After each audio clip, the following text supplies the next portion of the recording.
Good morning India. This is Ajay and you're watching your own share market magic मंत्र में आपका स्वागत है। क्या गोल्ड 1 लाख क्रॉस करेगा 2025 में? गोल्ड का क्या लेवल्स रहेगा? सर ऐसा कौन सा टूल है जिससे हमें ये समझ आ जाए कि भाई गोल्ड इस साल 25 में कितना रहेगा, 26 में कितना रहेगा? क्योंकि सबके दिमाग में ये उधेड़-बुन रहती है कि यार कब फिजिकल खरीदें, मतलब फिजिकल गोल्ड या आप कमोडिटी में जो भी करते हैं ट्रेडिंग, है ना? फिजिकल गोल्ड कब खरीदें, क्या सही बेस प्राइस रहेगी? तो आज मैं उन भाई-बहनों के लिए जिनका कमोडिटी में ज़्यादा एक्सपीरियंस नहीं है, जिनको ये ट्रेडिंग का एक्सपीरियंस नहीं है, टेक्निकल चार्ट का एक्सपीरियंस नहीं है, बस वो ये चाहते हैं कि हम अपना गोल्ड कब खरीदें, तो उनके लिए मैं बहुत ही सही अंदाज में आपको बताऊँगा, आपको अच्छे तरीके से एक्सप्लेनेशन दूँगा एंड होप वो आपको मदद करेगा सही प्राइस पे लेना गोल्ड के लिए, ठीक है ना? तो चलिए दोस्तों वीडियो स्टार्ट कर लेते हैं। कमोडिटी वालों उसके भी लिए होगा कि भाई कैसे प्राइसिंग पे क्या मतलब कौन-सी प्राइस पे ऊपर की तरफ लें, वो भी मैं आपको डिटेल में बताऊँगा। उसके लिए एक बहुत ही इम्पोर्टेंट स्ट्रैटेजी है, क्योंकि अक्सर लोग परेशान रहते हैं ना यार, ये टेक्निकल चार्ट यार क्या है ये टेक्निकल चार्ट, साला जब सोचते हैं तब उल्टा हो जाता है, ऑप्शन में लिया एक्सपायरी में पागल हो गए। अगर आप इन सब चीजों से जूझ रहे हैं तो आपके लिए वीडियो है, और अगर आप फिजिकल गोल्ड खरीदना चाहते हैं एंड आप सोचते हैं कि यार कोई अच्छी सी प्राइस मिल जाए, हम ये प्रेडिक्ट कर पाए कि किस प्राइस पे हमें गोल्ड लेना चाहिए, तो ये वीडियो आपके लिए। तो चलिए दोस्तों वीडियो स्टार्ट कर लेते हैं। सबसे पहले तो गोल्ड का अगर आपको प्रिडिक्शन करना है 2025 के लिए, है ना, कि भाई 2025 में गोल्ड कहाँ जाएगा, है ना? तो देखो प्रेडिक्शन जब भी आप करते हो ना, पूरे 2025 साल का प्रेडिक्शन कर रहे हो, तो साल का प्रेडिक्शन ध्यान रखिए, आप टेक्निकल चार्ट से नहीं कर पाओगे। Technical chart is a tool which can give you analysis like weekly basis क्या होगा, बट आप खुद समझिए, जिस चार्ट का अगले दिन का कोई भरोसा नहीं है, क्योंकि कोई भी न्यूज है चार्ट ऊपर नीचे हो जाएगा, जिसका अगले दिन का भरोसा नहीं है उसमें आप 2025 में क्या होगा वो कैसे अपना ओपिनियन बना पाएंगे? तो आप बिल्कुल सही सोच रहे हैं कि चार्ट से नहीं होगा। आप चार्ट देख सकते हैं, इट्स अ डिफरेंट थिंग, लेकिन दूसरी चीज़ें आपको देखनी पड़ेगी। अब आपको कौन-सी चीज़ें देखनी पड़ेगी भाई? अगर आपको एक लॉन्ग टर्म आउटलुक देखना है गोल्ड का, तो सिंपल सी बात है guys, you need to understand the global politics, you need to understand the global news like dollars, right? Dollar कहाँ जा रहा है? आज डॉलर नीचे गिरा है ना? अगर आप आज का सोचेंगे कि आज डॉलर नीचे गिरा है, कल ऊपर गया है, आज कल में रहेंगे, तो आप एक लॉन्ग टर्म आउटलुक नहीं बनाएँगे। जैसे स्टॉक मार्केट में होता है ना, भाई स्टॉक मार्केट में आपको ट्रेड कर रहे हैं तो टेक्निकली आप वीकली बेसिस एनालिसिस कर लेंगे, 2 या 3 दिन का हो गया। लेकिन अगर मैं कहूँ 6 महीने या 1 साल में कहाँ जाएगा वो, या 2 साल में कहाँ जाएगा, तो उसके लिए फंडामेंटल एनालिसिस होता है, उसके लिए टेक्निकल चार्ट नहीं होता है। Fundamental technical chart is for trading and fundamental is for investment. जैसे मैं इन्वेस्टमेंट की बात करता हूँ, मैं यहाँ पे आपको एक डिस्क्लेमर दे देता हूँ, 15 सेकंड का सुन लीजिए। This channel and this video is only for learning and education purpose. यहाँ पे किसी भी तरह की बाय सेल की रिकमेंडेशन बिल्कुल नहीं दिए थे। I am not a certified SEBI advisor, I am not certified any kind of financial. I am an individual जो अपने पॉइंट ऑफ व्यू से उसके बाद भी अपने नहीं मानते एंड मेरे पॉइंट ऑफ व्यू से आप डेट ट्रेड करते हैं, तो आपकी जिम्मेदारी मेरी जिम्मेदारी नहीं है। गाइस पूरा वीडियो देखिएगा, प्लीज स्किप मत करेगा, आपको डेफिनेटली कुछ ना कुछ नॉलेज मिलेगा। तो अब बात हो जाती है कि फंडामेंटल एनालिसिस कैसे करें गोल्ड में। तो देखिए सबसे पहले तो हमेशा आपको ना यूएस डॉलर की तरह निगाहें रहनी चाहिए। देखो टैरिफ हुआ है, अमेरिका के टैरिफ से क्या इम्पैक्ट पड़ेगा? अब अमेरिका के टैरिफ से जो इम्पैक्ट पड़ चुका वो तो ठीक है, लेकिन आने वाले दिनों में उसका क्या इम्पैक्ट पड़ेगा? ठीक है ना भाई? भाई आपकी बॉडी, आज आपका एक्सीडेंट हो गया, है ना? तो एक्सीडेंट हो गया अब, है ना? आपका खून बह रहा है, लेकिन उसको हील करने में भी तो टाइम लगेगा ना? भाई टैरिफ का जो भी है अमेरिका, चाइना और पूरा होल वर्ल्ड में हुआ है, अब उसके जो कॉन्स एंड प्रोस है वो अब आएँगे। उस दिन तो हो गया, उस दिन तो प्राइस का सेंटीमेंट बन गया, लेकिन भाई साहब उसका जो भी नुकसान है वो अब होने वाला है। तो डॉलर में डेफिनिटली गिरावट आएगी, और आपको ये बता दूँ वो सस्पेंड हुआ है, अमेरिका टैरिफ का प्लान है ना? इम्पोर्टेंट टॉपिक, आपको ये समझ आएगा कि डॉलर में गिरावट आएगी। तो एक चीज तो आपको, डॉलर में गिरावट आ गई मतलब गोल्ड में अपसाइड। एक नॉर्मल हमारी बेसिक गणित होती है ना, आप जानते हैं राइट?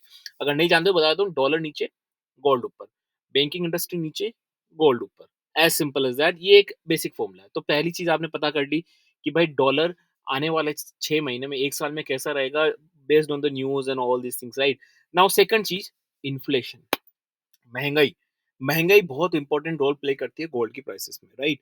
देखो जितना इन्फ्लेशन रहेगा, है ना, जितनी महंगाई रहेगी, मैं ये बोल रहा हूँ कि भाई अगर मैं आपको ये बताता हूँ कि भाई आलू के भाव मुझे पता चल गए हैं कि 10 दिन में भाई 20 रुपए किलो से 100 रुपए किलो होने वाले, तो मैं क्या करूंगा? भाई हम क्या करेंगे, पहले ही खरीद लेंगे। सीधी सी बात है ना, पहले ही खरीदेंगे। जब हमको पता है महंगाई बढ़ने वाली है, तो क्यों ना हम हमारा गोदाम पहले ही भर ले। वो गोल्ड में भी ऐसे ही होता है सर जी, गोल्ड में भी ऐसा ही होता है। गोल्ड में अगर मार्केट में इन्फ्लेशन है, तो गोल्ड पहले ही लोग धड़ाधड़ लेना चाहते हैं। सिर्फ लोग नहीं, बड़े बड़े इंस्टीट्यूशंस, वर्ल्ड बैंक का डेटा, आरबीआई का डेटा, आप थोड़ा गूगल करेंगे तो आपको पता चल जाएगा कि सिर्फ इंस्टीट्यूशन, सिर्फ पब्लिक ही नहीं, बड़े-बड़े इंस्टीट्यूशनल वो लोग उठा रहे हैं, क्योंकि वो चाहते हैं कि जहाँ फाइनेंशियल कंडीशंस अनस्टेबल हो गई है, तो आप अपने आप को प्रोटेक्ट करने के लिए गोल्ड लेते हैं। तो दूसरी चीज़ आपको पता पड़ गई कि भाई साहब अभी जो फाइनेंशियल इंस्टेबिलिटी है all over the world, right? Because of tariffs and all this है, और टैरिफ की वज़ह से गोल्ड भी आपको नीचे जाता दिखाएगा। हम ये मान के चलते हैं कि भई अगले 3-4 महीनों में भई कोई भी छोटा-मोटा अगर स्लो डाउन आता है तो वो रहता है कम से कम 2 क्वार्टर। तो मान लेते हैं अमेरिका टैरिफ का जो भी नुकसान होगा वो अगले कम से कम 2-3 क्वार्टर तो रहेगा। तो ठीक बात है, 1 साल का हमारे पास थोड़ा-सा आइडिया आ गया कि भाई डॉलर नीचे ही रहेगा, डॉलर में कमज़ोरी ही आएगी। ठीक है? दूसरा हमारा हो गया, है ना? ये दूसरा हमारा मैंने जो आपको रीज़न बताया दोनों हो गए, तो दोनों हमारा गोल्ड को बुलिश दे रहे हैं, बुलिश सेंटिमेंट दे रहे हैं, सिंपल सी बात है। अब तीसरी चीज़ आ जाती है, तीसरी चीज़ आपके हिस्टोरिकल पैटर्न में छुपी हुई है। भाई जब ये 70,000 के आस-पास था या उसके बाद से इसने एक रैली लगाई है 82,000 की, एंड फिर 82,000 से इसने 90,000 की रैली लगाई। तो अब आप उस चीज़ों में सोचिए कि भई उस दिन जब रैली आई थी, तो भई उस समय क्या माहौल था? भाई उस समय तो कोई न्यूज़ नहीं थी, कोई भी कुछ नहीं था, लेकिन गोल्ड भाग रहा था। तो आपके दिमाग में संशय आना चाहिए कि भाई गोल्ड क्यों भाग रहा है? अगर आप इन चीज़ों को समझ पाएँगे कि पहले क्यों भागा था, क्या चीज़ हुई थी, अब क्यों भाग रहा है, क्या चीज़ हो रही है, तो आप एक आइडिया लगा पाएँगे। अब मैं सिंपल सा बताता हूँ, इसके पीछे बहुत बड़ी पॉलिटिक्स है। हर कंट्री अपनी करेंसी को लॉन्च करना चाहते हैं। जैसे हमारे मोदी साहब हैं, हमारे मोदी साहब बहुत कोशिश कर रहे हैं, जैसे सिंगापुर में हमारी करेंसी चलती है, राइट? मोदी साहब चाहते हैं कि अरब कंट्रीज़ वगैरह या पूरे देशों में हमारी करेंसी यूज़ करें, क्योंकि जितने लोग हमारी करेंसी यूज़ करेंगे, उतनी ही हमारी करेंसी स्ट्रॉन्ग होगी, और हमारी करेंसी जितनी स्ट्रॉन्ग होगी, उतनी ही हमारी इकोनॉमी अच्छी होगी, है ना? तो ये हमारा एक बेसिक फंडा है, राइट? तो लेकिन करेंसी को स्ट्रॉन्ग करने के लिए you should have a backup.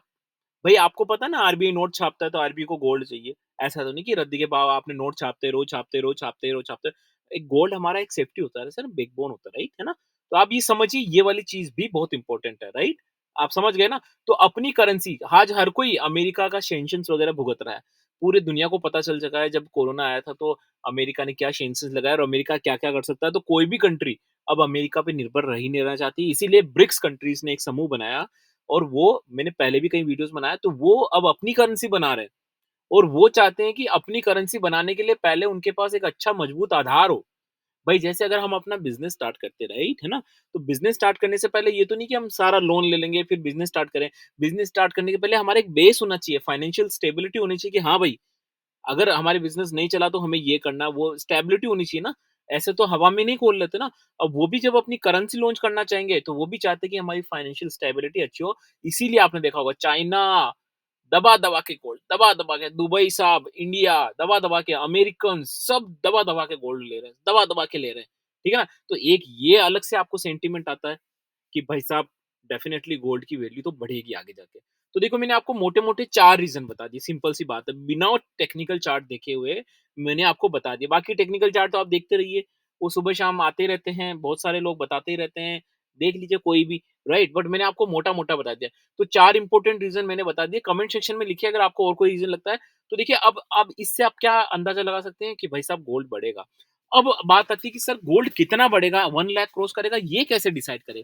देखिए एक चीज़ बताता हूँ, गोल्ड 1,10,000 होगा, 20,000 होगा। हमारे राकेश झुंझुनवाला ने जब टाइटन खरीदा था 20-25 रुपए में, तो उसने भी एक्सपेक्ट नहीं किया होगा। मैं बताता हूँ, रियलिटी है, उसने भी एक्सपेक्ट नहीं किया होगा कि ये 2,000 के ऊपर क्रॉस करेगा।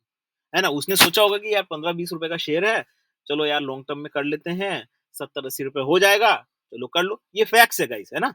उसके भी कभी-कभी ऐसे पोर्टफोलियो हैं जो उसको पता ही नहीं कि इतना बड़ा हो जाएगा, राइट? इसीलिए जब आप किसी भी तरह का लॉन्ग टर्म अगर आप देखते हैं पॉइंट ऑफ व्यू, इन्वेस्टमेंट में इन्वेस्टमेंट की एडवाइस नहीं दे रहा हूँ, पॉइंट ऑफ व्यू देखते हैं, मैं सिखा रहा हूँ, तब आप एग्ज़ैक्ट चीज़ प्रेडिक्ट नहीं कर पाते। हाँ, बट एक एक चीज़ आप अपना आधार रख सकते हैं कि भाई हाँ, 1 लाख क्रॉस करेगा। बहुत कन्वीनिएंट है, ईज़ी तरीके से मुझे लगता है कि देयर इज़ नो डाउट वे, आराम से 1 लाख, मुझे लगता है 1,05,000 के आस-पास आपको ये 2025 ईयर में आपको आस-पास इसके आता हुआ दिखाई देगा। ये मेरा अपना पॉइंट ऑफ व्यू है, और मैंने इस बेसिस पे ये अपना पॉइंट ऑफ व्यू निकाला। फंडामेंटल मैंने डिसाइड किया है, ग्लोबल मार्केट में गोल्ड की क्या वैल्यू है आप जानते हैं, राइट? इन्फ्लेशन है, ट्रम्प टैरिफ चल रहा है, जो भी अभी सस्पेंड हुआ है गाइस, बंद नहीं हुआ है। अभी वॉर्स वगैरह चल रहे हैं। इधर चाइना ने डिक्लेयर कर लिया कि 2037 में मैं ताइवान पे युद्ध करने वाला हूँ। खुलेआम डंके की चोट पे बोल रहा है भाई साहब। इधर रशिया ब बम फोड़ रहा है यूक्रेन में।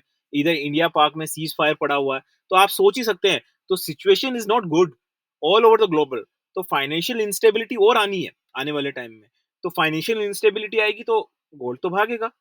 है, अभी यूएस का डेटा भी आया है कि भाई यूएस की जो क्रेडिट रेटिंग है, जो हमारे मूडी साहब है ना? जो मूडी फाइनेंशियल एक एजेंसी, अगर आपको नहीं पता, जो स्टॉक मार्केट में भी वो अपने देते रहते हैं, है ना? तो उन्होंने क्रेडिट रेटिंग गिटा दी भाई, 1917 के बाद अब घटाई है। तो यूएस का मार्केट तो वैसे ही आपने देखो फाइनेंशियल इंस्टेबिलिटी है, ठीक है ना? ट्रम्प के आते ही होता है, फाइनेंशियल इंस्टेबिलिटी है। हालाँकि लॉन्ग टर्म में अच्छा कर रहा है ट्रम्प, बट फाइनेंशियल इंस्टेबिलिटी अभी है। तो अगले 1 साल के लिए तो वो रहेगा। तो अगले 1 साल के लिए गोल्ड आपको बुलिश ही है। अब ये छोटा-मोटा स्पाइक जो आता रहता है गोल्ड में, ये आप जो देखते हो ना, ये तो देखो जो ट्रेडिंग वाले हैं वो करते हैं, उसका मैं अपना एक अलग से मैंने वीडियोस बना रखे हैं। देखिए काफ़ी सारे वीडियोस मैंने बना रखे हैं, आप देख सकते हैं, ठीक है ना? नेचुरल गैस क्रूड में भी। तो ये ऊपर-नीचे होता रहता है, क्योंकि देखो अगर आप कुछ सोचते हो रात को, सुबह कोई न्यूज़ आ जाती है तो ऊपर-नीचे, ये तो ट्रेडर्स वालों के लिए होता रहेगा। लेकिन अगर आप चाहते हैं कि 2025 में अपना आउटलुक देखें, तो सिंपल सी बात है, very, very bullish, there is no doubt about it. अगर 90,000 के आस-पास भी आता है, मैं कह रहा हूँ फिर भी बहुत बड़ी अपॉर्चुनिटी है आपके लिए। क्योंकि वापस से ये 1 लाख तो क्रॉस करना मेरे हिसाब से, अपना पॉइंट ऑफ व्यू दे रहा हूँ। अपना पॉइंट ऑफ व्यू देना मेरा freedom of right of freedom है। तो मैं दे रहा हूँ, मेरे हिसाब से डेफिनिटली 1 लाख क्रॉस करेगा। अब क्वेश्चन आ जाता है कि यार गोल्ड में ट्रेडिंग करें कैसे? देखो सिंपल सी बात है, आप गोल्ड में अगर आप ट्रेडिंग करेंगे और आप ये सोचते हैं कि मैं ट्रेडिंग करके डेली आप जीत जाओगे, तो आप गलत सोचते हो। मैं ये नहीं बोल रहा कि कोई नहीं जीत पाएगा, बिरले जीत पाते हैं, लेकिन यू नीड टू अंडरस्टैंड, आपको उस जगह का प्रोडक्ट फिट मार्केट आपने सुना ना, आपको उस जगह कदम नहीं रखने जहाँ पे ऑलरेडी इतना ज़्यादा कंपटीशन है कि आप फँस जाएँ। अगर मैं बोलूँ कि यार आप कंपटीशन एग्ज़ाम दे रहे हैं, अब जनरल वालों के लिए 2 या 3 सीटें अगर होती है, मतलब आउट ऑफ 1 लाख, तो वो देना मतलब थोड़ी बहुत मूर्खता तो आपने पहले ही कर ली, राइट? वो देके, है ना? अगर आप बहुत एक्स्ट्रा ऑर्डिनरी है तो फिर गो फॉर दैट, बट अगर आप एक्स्ट्रा ऑर्डिनरी नहीं है, आप एक नॉर्मल है और फिर आप वो एग्ज़ाम दे रहे हैं, that's not good at all, right? Understand, right? Simple सी बात है, ये ना, ये बहुत मतलब वो कह रहा हूँ। तो गोल्ड में ट्रेडिंग अगर आपको करना है ना, तो आपको फ्लेक्सिबल रहना। हमेशा ध्यान रखिए, आपका विज़न ये है कि मुझे कमाना है, ठीक है? आपका विज़न ये नहीं कि मुझे डेली करना है, आप समझिए इस चीज़ को। आपका विज़न ये नहीं कि मुझे डेली इंट्राडे करके कमाना है, आपका विज़न ये है कि बस मुझे कमाना है ना? अब अपॉर्च्युनिटी जब मिले तब करना है। कोई ज़रूरी नहीं कि इंट्रा ही करना है, ऐसा नहीं होता है ना? इंट्रा, अगर आपको लगे कि हाँ पे इंट्रा सही है तो इंट्रा करिए, पोज़ीशन है तो पोज़ीशन करिए, ये करिए, वो करिए, एंड ऑलवेज़ मेक श्योर कि अपनी कैपेसिटी को स्ट्रॉन्ग रखिए। I know that will be a concern for so many peoples, क्योंकि we living in the India and काफ़ी लोगों के पास फाइनेंशियल क्लोज़ होते हैं, इश्यूज़ होते हैं। बट मैं एक चीज़ आपको एक पॉइंट ऑफ व्यू बता रहा हूँ कि अगर जितनी कैपेसिटी आपकी स्ट्रॉन्ग रहेगी, उतना आप मजबूती से खड़े रहेंगे मार्केट में और सही डिसीजंस ले पाएँगे। ऐसा मेरा, जैसे वो कहावत होती है ना कि भाई क्रिएटिविटी जो है ना वो गुर्बत में नहीं आती। समझ रहे हो ना? भाई एक पुअर आदमी में क्रिएटिविटी नहीं आती है, क्योंकि वो तो पहले बेचारा अपना पैसा कमाने में ही लगा रहेगा। कहाँ से क्रिएटिव माइंड आए? क्रिएटिव माइंड ये आएगा जिसके पास ऑलरेडी बहुत ज़्यादा पैसा है, राइट? जिसके पास ऑलरेडी बहुत ज़्यादा पैसा है, उसके दिमाग में क्रिएटिविटी आएगी। I can do this painting and all. समझ गए ना मेरी बात? वही वाली चीज़ है यहाँ पे। जितनी कैपेसिटी स्ट्रॉन्ग रहेगी, उतनी ज़्यादा आप क्रिएटिव रहेंगे, उतने ज़्यादा आप डिसिप्लिन रहेंगे, उतने ज़्यादा आप स्ट्रेस फ्री रहेंगे। As simple as that. इसीलिए अगर आपको तरीके से करना है, स्ट्रॉन्ग। और मेरे लिए कहावत है कि स्टॉक मार्केट में वही पैसा कमा सकता है जिसके पास ऑलरेडी पैसा है। I believe in that, okay? ऐसा नहीं कि कोई नहीं कमा सकता, बहुत लोग कमा सकते हैं, लेकिन मेजरली मैं बता रहा हूँ, एक जो नॉर्मल प्रोसेस है वो बता रहा हूँ। इसीलिए ध्यान रखिए कि कैपेसिटी स्ट्रांग रखिए एंड अगर आप ट्रेडिंग करते हैं तो हर चीज़ को कंबाइन करिए ना। आप न्यूज़ देखिए, ग्लोबल पॉलिटिक्स वगैरह सब समझिए कि भाई गोल्ड में क्या चल रहा है, ताकि आपको एक थोड़ा-सा एक प्रेडिक्शन लगेगा कि हाँ भाई ये है। उसके बाद आप टेक्निकल चार्ट को भी देखिए और फिर उसके बाद आप स्ट्रैटेजीज़ वगैरह यूज़ करिए, क्योंकि देखो हमारा मानना है कि अगर आप कितनी ही सही चीज़ हो, लेकिन आपके साथ गलत हो सकता है। एज़ सिंपल एज़ दैट, हमारी पर्सनल लाइफ में भी होता है। आप कितना ही अच्छा काम कर रहे हो, लेकिन there are peoples who will scold you, right? In the market also, आप कितना अच्छा एनालिसिस करें, लेकिन फिर भी there will be something where you can get trap and all this things, so you have to back yourself, right? For that आप अपने आप को स्ट्रैटेजीज़ वगैरह दीजिए कि हम हमारी स्ट्रैटेजी को लगेंगे, बट स्ट्रैटेजी के लिए भी कैपेसिटी होना ज़रूरी है। तो एक मोटा-मोटा मैंने आपको एजुकेट करने की कोशिश की कि भाई गोल्ड में ट्रेडिंग कैसे करें और गोल्ड का क्या व्यू रहेगा। समरी सिंपल सी बात है, 2025 के लिए अगर कोई मुझसे पूछे एज़ सिंपल एज़ दैट, तो मुझे लगता है 1 lakh very, very easily cross, I can see it, okay? And आपका ध्यान रखिए, जब आप लॉन्ग टर्म के लिए सोचते हैं ना, then you should have a visualisation as well, visualisation power as well. मतलब वो तब आती है जब आप प्रैक्टिस करते हैं रोज, आप अगर सालों से चार्ट देख रहे हैं, सालों से गोल्ड को वेरी कर रहे हैं, सालों से न्यूज देख रहे हैं, तो automatically you start building up, okay यार अब तो समझ आ गया कि ये वहां जाने वाला। Seriously, I am not trying, it's all about practice, you do the practice यार। प्रैक्टिस करने से तो भगवान भी मिल जाते हैं यार, ये तो मार्केट है भाई, ठीक है ना। सब कुछ मिलेगा डेफिनेटली। सही तरीके से करें, सही इंटेंट से करें, प्रॉपर प्रोसेस के थ्रू करें, हर चीज को टटोले, हर न्यूज को टटोले, हर न्यूज को इंटरप्रिटेट करिए, हर न्यूज का एनालिसिस करिए, सब कुछ करिए। उसके बाद, उसी के बाद सब कुछ करें। Technical chart, trading strategy, historical pattern, trend, तभी अपना सिंगल रुपीस भी तभी करें जब आप ये सारी चीजें समझ जाएं। बिना उसके ना करें। मार्केट है, आपको हर जगह मौका देगा, बार बार मौका देगा। ऐसा नहीं कि आप ये सोचो कि यार आज तो मौका गवा दिया, अरे कई सारे मौके आएंगे मार्केट में, ठीक है ना। तो आशा करता हूँ कि आपको मेरा वीडियो अच्छा लगा। इस वीडियो अच्छा लगा तो वीडियो को लाइक करना ना भूले, सब्सक्राइब करना ना भूले। With this nice full and all thought, this is Jain signing off guys, bye bye, take care guys.